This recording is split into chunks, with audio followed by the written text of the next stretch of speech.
প্রথমে আপনারা একটা লাভাবল অ্যাকাউন্ট লগ ইন করে নেবেন। এইখানে আপনাদের পুরাতন প্রজেক্ট যদি কোনো ওয়ার্কস্পেসে থাকে তাহলে হবে। অ্যাকাউন্ট ফ্রি অথবা পেইড সেটা ম্যাটার করে না, তবে ওয়ার্কস্পেসে কিছু পরিমাণ ক্রেডিট থাকতে হবে। আচ্ছা, আমরা এখন চলে যাব এক্সটেনশনটা সেট আপ করতে। আমরা এক্সটেনশনটা অলরেডি ডাউনলোড করে রেখেছি। তো এটা আমরা এই যে ডেভেলপার মোড অন করে দিবেন, তারপরে লোড আনপ্যাকড। আচ্ছা, আমাদের এটাকে আগে এক্সট্রাক্ট করতে হবে। আমরা ডাউনলোড করে রেখেছি এক্সটেনশনটা, তো এটাকে আমরা এক্সট্রাক্ট করে নেব।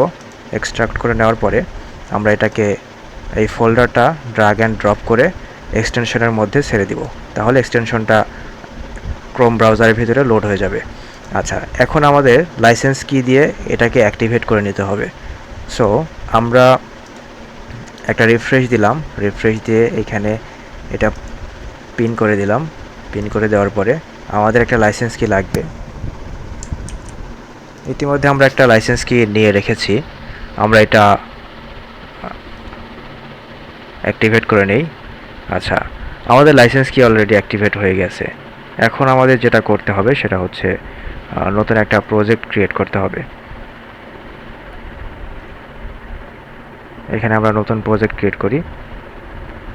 আচ্ছা, আপনাদের কাজের ক্ষেত্রে অনেক সময় এরকম প্রবলেম হবে যে এখানে লেখা থাকবে যে this project creation was blocked due to suspicious activity, contact support. So এই প্রবলেমটা সলভ করার জন্য আমাদের যেটা করণীয় সেটা হচ্ছে ভিপিএন কানেক্ট করতে হবে। এখানে ভিপিএন না কানেক্ট করলেও হবে। তার আগে একটু এক্সপ্লেইন করি এটা কেন হয়। লাভাবলের মধ্যে ক্লাউডফ্লায়ার প্রোটেকশন রয়েছে। ক্লাউডফ্লায়ার এটাকে ব্লক করে দেয়। তখন আমাদের কি করতে হবে, ম্যানুয়ালি ক্লাউডফ্লায়ার ক্যাপচাটা বাইপাস করতে হবে, দেন আমাদের এটা ইউজ করতে হবে। তো এটা বাইপাস করার জন্য প্রথমে আমাদের এক্সটেনশনটা ডিঅ্যাক্টিভেট করে রাখতে হবে। আচ্ছা, আমরা ডিঅ্যাক্টিভেট করে রাখলাম। তারপরে এখানে একটা প্রম্পট দেব, হাই লিখলাম। লেখার পর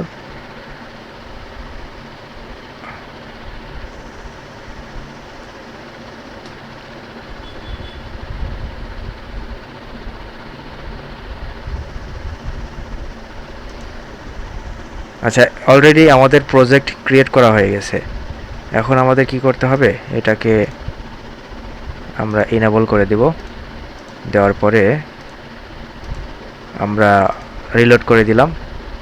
রিলোড করে দেওয়ার পর এখানে দেখুন প্রজেক্ট সিঙ্কড হয়ে গেছে এখানে।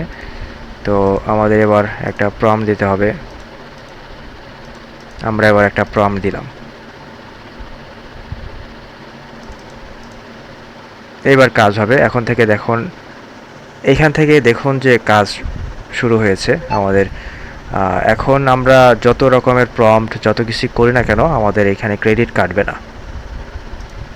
আমরা এখান থেকেই চ্যাট বক্স থেকেই প্রম্পট দিতে পারবো।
এখানে দেখুন আমাদের রেসপন্সটা আসছে, কোনো ক্রেডিট কস্টিং হয় নাই, অর্থাৎ আমাদের এই এক্সটেনশনটা সফলভাবে কাজ করেছে।